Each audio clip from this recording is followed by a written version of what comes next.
guys, welcome back to my channel. So in today's video, I'm going to go through a trade that I took today. I took this trade with SPX and I did have an over 500% ROI on this trade. So I'll go through exactly what I did. Overall, today was pretty choppy. This was the only good play that I took, and it was probably the only setup, and it was the last hour of the day. So from 3 to 4 is the last hour of the day, and we call that power hour because volume tends to pick up and premiums tend to have increased volatility in that last hour. So with the increased volatility and the increased volume in the last hour that we get in the market, those premiums tend to fluctuate a lot more. So I don't usually trade the last couple of hours in the market open, especially the last hour, because it tends to be higher volatility. However, this specific setup on SPX, I was waiting for all day. It broke yearly highs.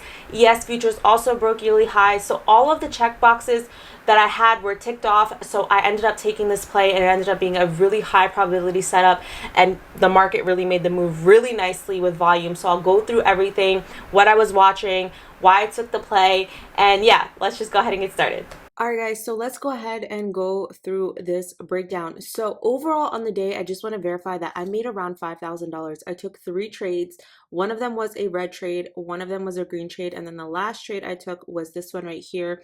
And on this trade specifically, I made $9,370 with an investment of $4,950. So well over 100% return. You can see here 189% in return in total.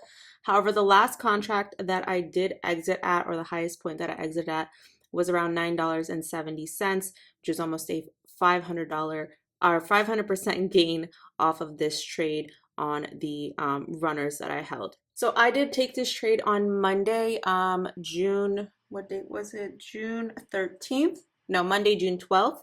So you can see here I was watching SPX above 42.25 for calls. So that was a level that I had on SPX, was the 42.25 level.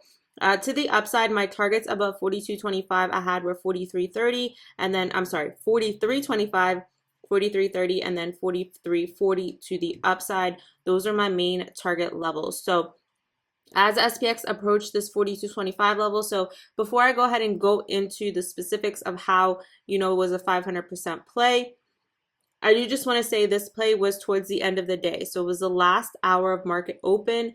My entry was at 2:52, and then my exits were into the power hour, 3 o'clock hour.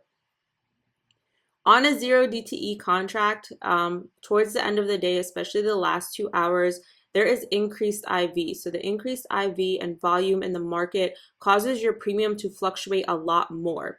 I will say that trading the last hour, the last 2 hours of market open, trading 0 DTE can be high risk if you don't trade it properly.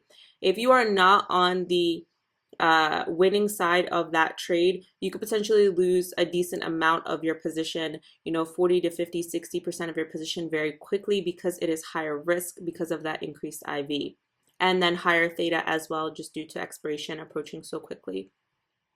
So I don't usually trade in the last 2 hours, and if I do, it's usually not 0 DTE. However, on this specific day, the 42.25 level was a previous high of day. So this trade was on Monday. The 42.25 was Friday's high. So if you go back and look, Friday's high was 42.25 on SPX. So, and overall on that specific day, SPX really didn't do much. If we go ahead and zoom out here, you can see all day Monday, it was pretty much chopping around. There was not a lot going on. And that was the only play that I was looking at for SPX, was to break Friday's high, for it to have a continuation up. And it didn't break that high until end of day, where we got some volume and momentum in the market, and we had a little bit of news, economic news, that caused it to shift, caused it to bounce a little bit towards the end of the day. This was just a consolidation in the day, so there was nothing really going on.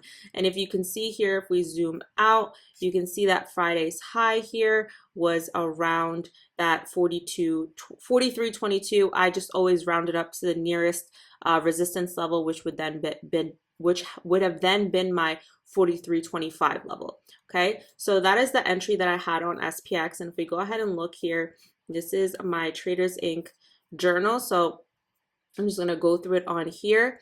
If we go ahead and look, this is my entry point here. So I had bought 30 contracts at $1.65. So it was $1.65 per contract. I bought the 43.30s with the same day expiration, and I entered at 2:52. Like I said, my first profit target was 43.30, and then my second profit target was 43.40. Exited some of my position at 309. So on this candle here, you can see that the candle pushed into my first profit target, 43.30. I then exited some more of my position close to that 43.30 level at 311. So I was out about, I would say 80% of my position at 311 once it cleared that first profit target. I then exited two of my runners at 43.40 once it approached that 43.40 level here on this 315 candle. So on the 315 candle, my second target had been hit.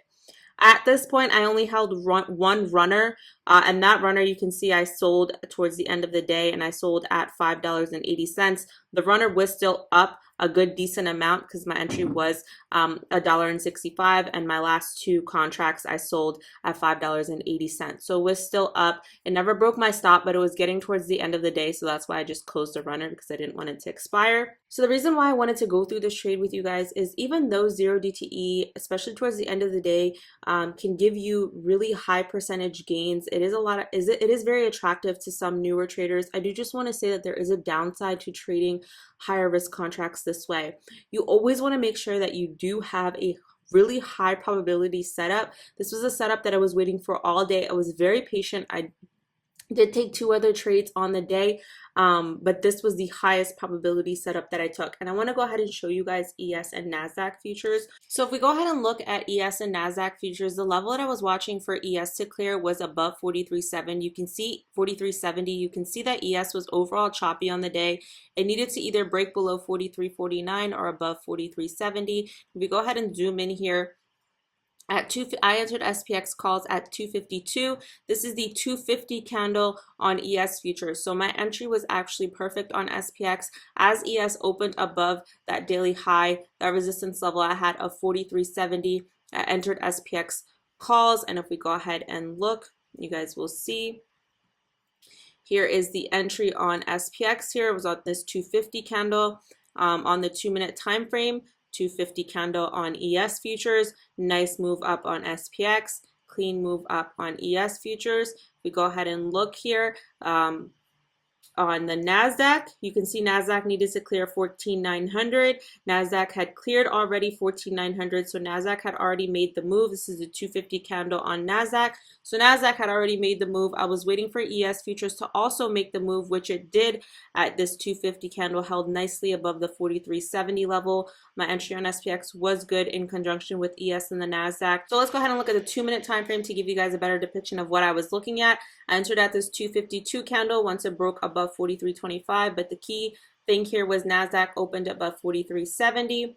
I exited some of my position at 309, which was this candle here, which it cleared above the 43.30 level. I then exited some more of my position at 311 and the rest at 315. So this was the 311 candle here that I exited, and then some more at 315. And then, like I said, I held that one runner and I exited that runner at 349 on SPX. Okay, so I had 3 exits here: 252 entry, 309, 311, 315, and then 349 exit on the 2 runners that I had left on SPX. Overall, this was a high probability setup.